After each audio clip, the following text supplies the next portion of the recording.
Gujarati suspense story અંતિમ દરવાજો। એક ગામમાં એક જૂનું મોટી હવેલીવાળું ઘર હતું। લોકો કહેતા હતા કે એ ઘરમાં કોઈ આત્મા વસે છે। ઘરના અંદર ઘણી બધી કોઠારીઓ હતી, પણ એક દરવાજો એવો હતો જેને કોઈ કદી ખોલતું ન હતું। એ દરવાજા પર લખેલું હતું, જેથી પાછા ન આવો, એ રસ્તે ન જવાય।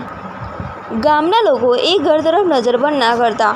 વર્ષો પછી શહેરથી અભય નામનો યુવક એ ગામમાં રહેવા આવ્યો। એ એક જિજ્ઞાસુ અને નીડર યુવક હતો।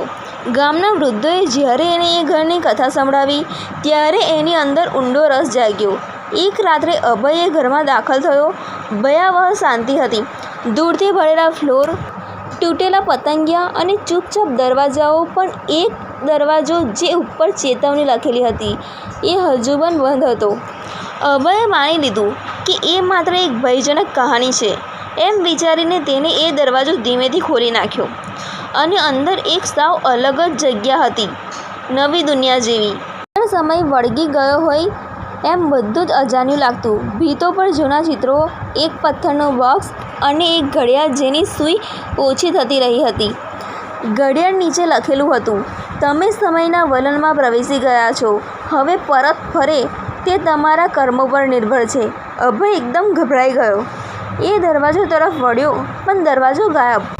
એ દરમિયાન એક બોક્સમાંથી અવાજ આવ્યો, તમે જે સત્ય શોધો છો એ જ તમારું બંધન છે। અભયે હિંમત રાખીને બોક્સ ખોલ્યું। અંદર તેનો બાળપણનો ફોટો અને એક પત્ર હતો, જે કોઈએ વર્ષો પહેલાં લખ્યો હતો, અભય, જો તું આ વાંચી રહ્યો છે તો તું ભવિષ્યમાં પડી ગયો છે।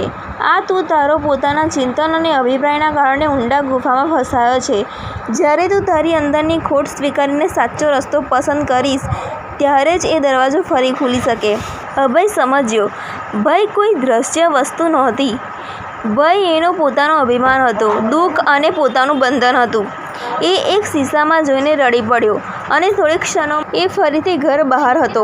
દરવાજો ફરીથી બંધ હતો, પણ હવે એના પર લખાયું હતું, અહીંયાથી પસાર થઈ ચૂકેલો કોઈ પરત ફર્યો છે, કારણ કે એને પોતે જ પોતાને સમજી લીધું છે।